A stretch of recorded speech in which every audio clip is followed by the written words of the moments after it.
All right, people. So our first review of the day is going to be for a movie called Hedda. Hedda is a movie directed by Nia DaCosta there. Nia DaCosta, you know Nia DaCosta from such things as she did the Candyman film there. She also did the Marvels as well for the MCU. Here is a movie that she also directed there, and it is on streaming on Amazon Prime there. This movie starring Tessa Thompson as the titular character of a woman named Hedda Gabler there. And what is this movie about? Well, it's kind of pretty simple there a little bit to a Mm. degree. I mean, there's like this big party event going on in this very kind of old set 1950s England. All these people come over to Hedda's house there to celebrate. And then one of the guests that come over to celebrate is her former lover. She's currently married now to a man.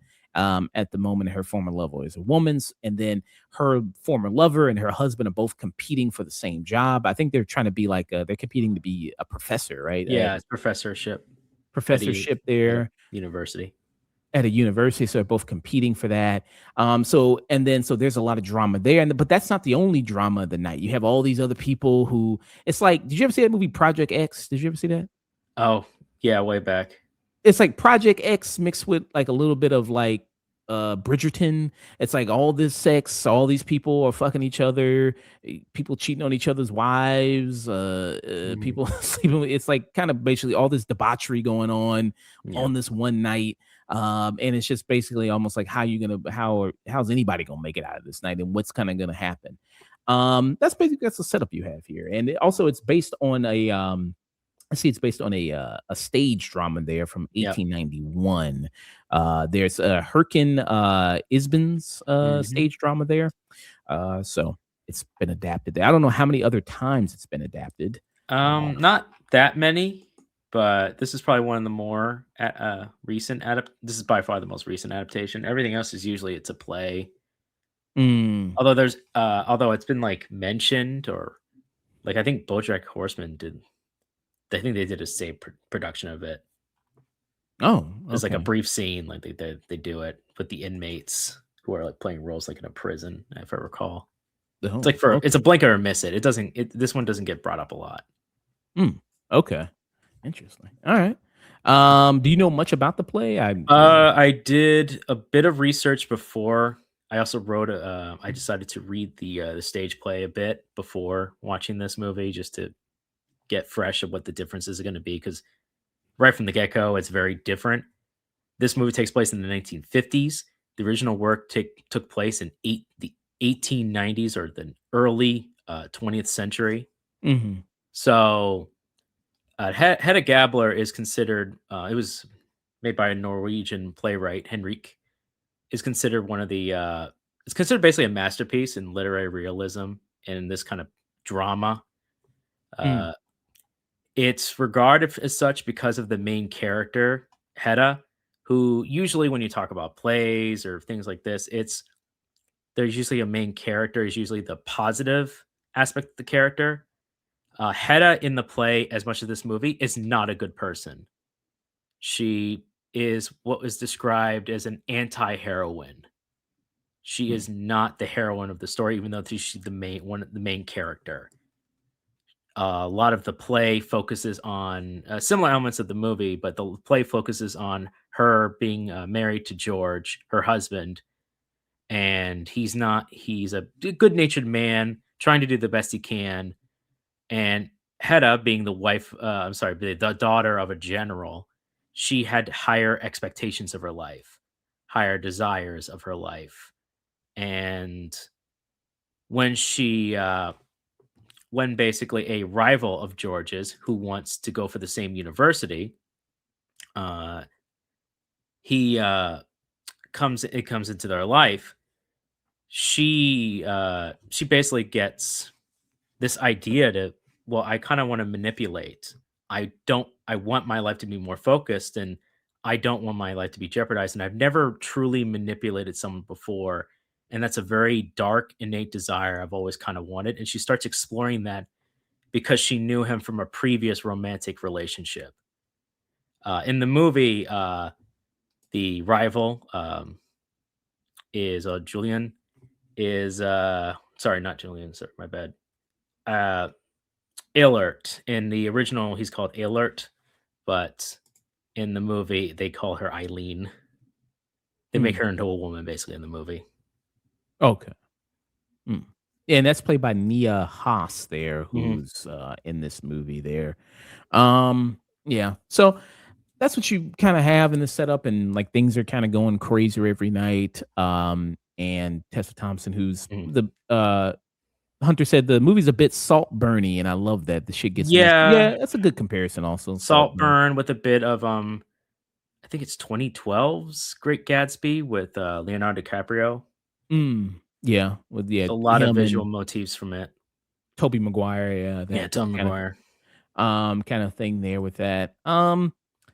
I mean, Tessa Thompson, I always love to see Tessa Thompson. I loved her in a lot of things, there, and she's pulling out her, British accent. We saw a little bit of that when she did it as Valkyrie in the Thor movies there and Yeah. the MCU. And she, kinda has to play she's a difficult thing because this character is so kind of like, is she evil? Is she, kind of a victim in a sense? Is she maybe just both at the same time? Mhm, And kinda go through this whole movie and the way she's kind of playing things and you're kind of guessing like what is her end game, what is she, what is her ultimate goal here? Does she mhm, really, love this her former lover? Is she going to get back with her? Is she going to stick by her current mhm, husband there and advance his position? And it's kind of like this cat and mouse game that's going on mhm, between all these people and their true emotions and feelings.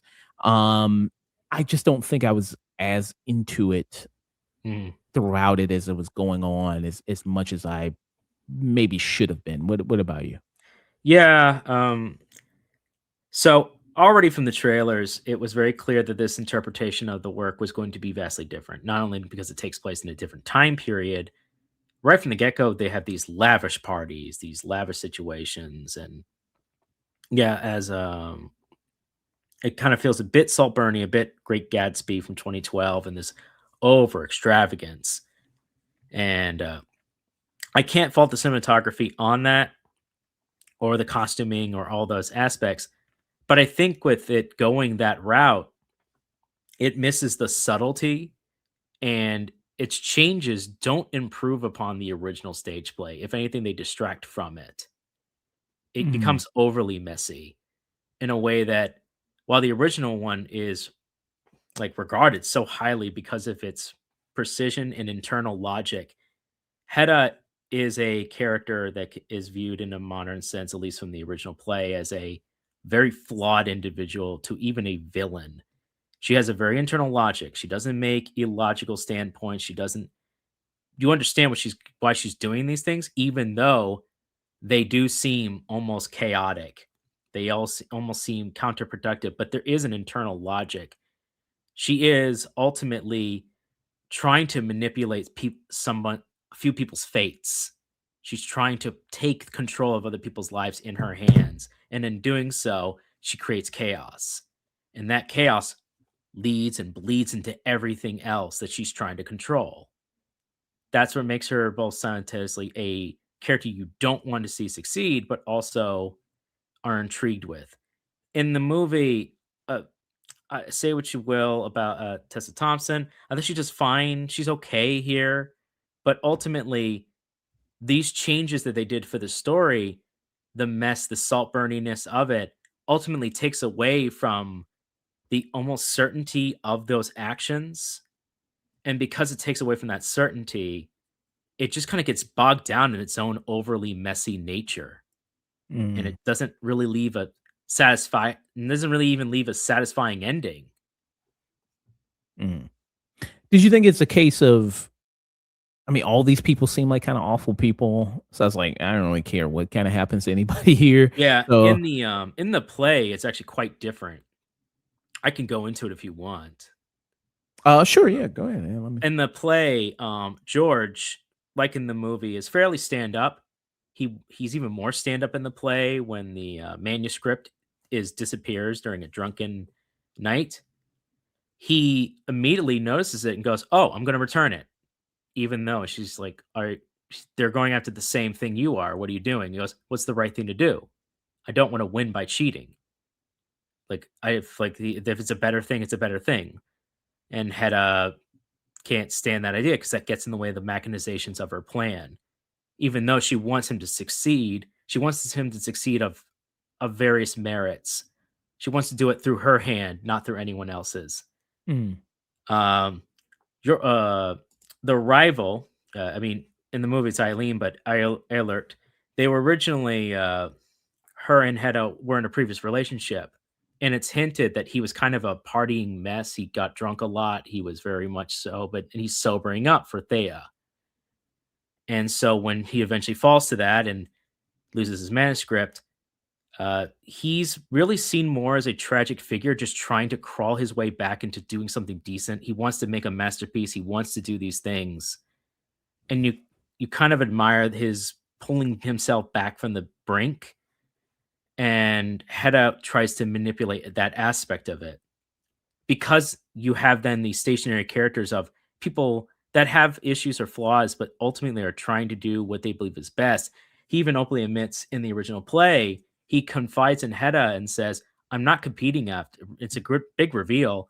"I'm not actually competing for the professorship. That's not actually what I want to do. I'm not. You're not going to be financially an issue with George. I'm just trying to make I want to make a academic study, and I want to make the sequel to my academic study that's even greater to prove that I can do it, but I'm not aiming for it." So that should be you can tell your husband that as a relief, as like a he doesn't have to worry about that aspect. I know he's going for it. And mm, Hedda, that goes against her plans, so it changes the mechanizations even further.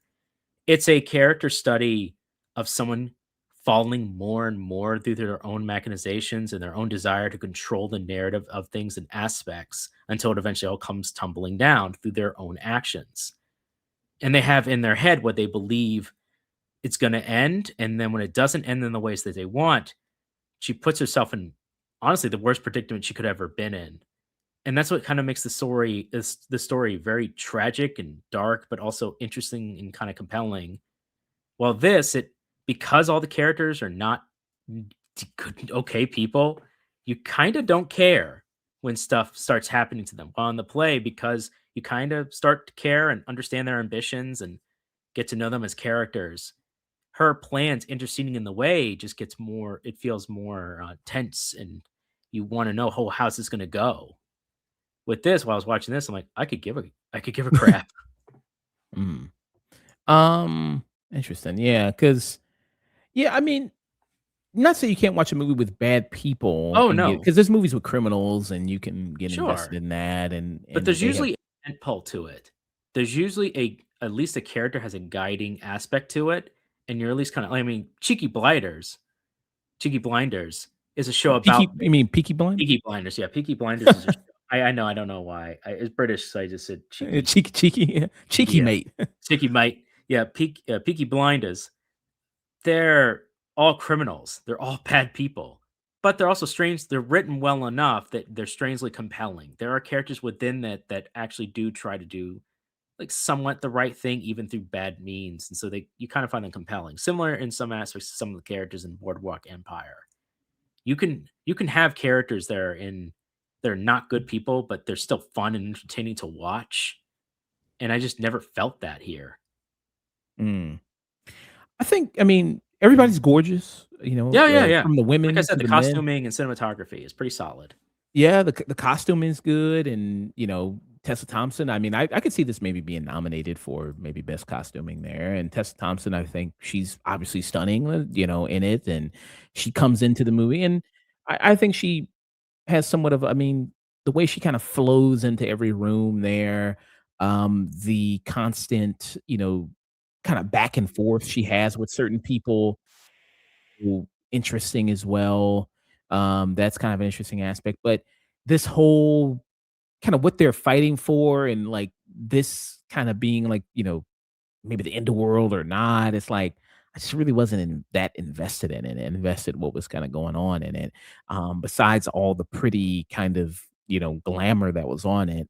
Um, and I just was like, I just kinda struggled, and that, I mean, it's more of a personal thing. I don't know, maybe somebody, obviously coming into this, would kinda go like, "No, I was into it all the way," and that's why I said kinda Bridgerton because it feels like, I don't know, maybe I haven't really watched enough of the show, to or seen enough of it to kind of go like, "Okay, this is kinda that drama aspect that, some people would really like and really enjoy," especially in like a, England, everybody has British accents, 1950s type setting, so that also automatically gives it like the sense of class and, sense of poshness there.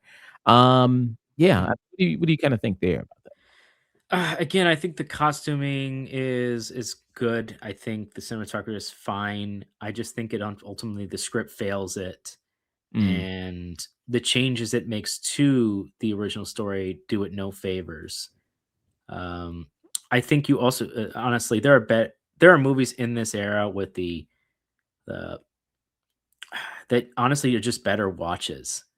The mm, you could just watch that's better than this, especially for an interpretation of a old work that is considered a modern masterpiece in its time, and even still highly regarded as a play. It's kind of sad to see that for all the eye candy and all the costuming and set dressing and period and it changing its period, it doesn't really benefit it truly. It never goes beyond what it's trying to adapt, and it never really finds its footing in a as a true adaptation of the work. It just mm, feels like a twist on a work that never quite forms its own identity. mm. Well, I feel like we're going, yeah, kinda in circles, yeah, talking about some of the same things here, Mm. so, final thoughts, rating, Hedda. Uh, I'm gonna give it a skip it.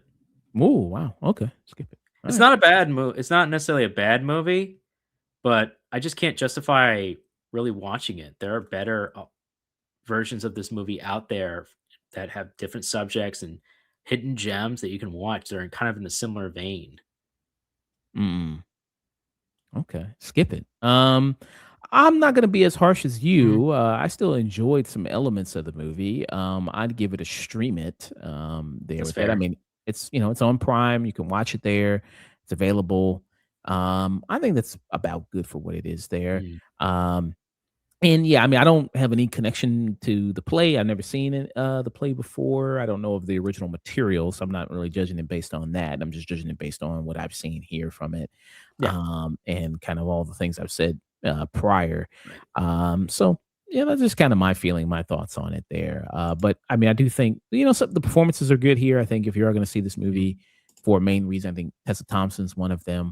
I think some of the direction by Nia Costa here is really mhm. great, and I like her direction here and even some of the writing here. So, yeah, I just give it a stream it. Okay.